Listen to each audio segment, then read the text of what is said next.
এটাতে আমার থেকে আমার মেয়েটা বেশি হ্যাপি, কারণ ওর মাকে এখন পুরাপুরি 24 ঘন্টায় পায় বলতে গেলে।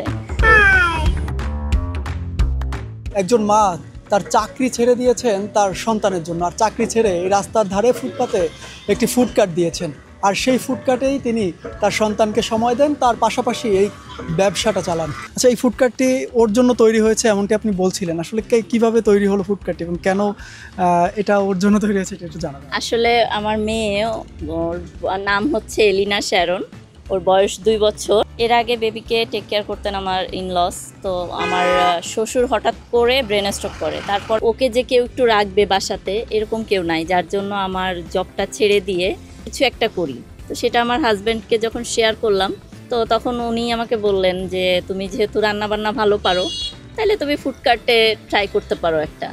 তো আমার মাথায় ছিল অ্যাজ ইউজুয়াল যে ফুডকার্টগুলো আমরা দেখি নর্মালি হাঁটতে চলতে এরকম। পরে ওর মাথা থেকে আসলো যে না, এরকম না, একটা মুভিং কার্ট আমরা করব, যেটা মুভ করে বিভিন্ন জায়গায় নিয়ে যাওয়া যাবে এরকম। তারপরেই এই চিন্তাটা আসলো। তো আমাদের বাজেটের ভিতরে এই অটোটাই আসছে ফার্স্টে, যে অটোর উপরে যদি আমরা করি তাহলে আমাদের বাজেট ফ্রেন্ডলি হবে, প্লাস হচ্ছে আমরা যেটা চাচ্ছি আর কি সেটা আমরা করে ফেলতে পারবো।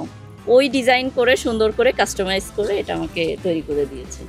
ঘরোয়া পরিবেশে তৈরি খাবার এবং মায়ের ভালোবাসার এই ফুড কার্ট দৃষ্টান্ত হয়ে থাকবে। সাকিব হাওলাদার, RTV, ঢাকা।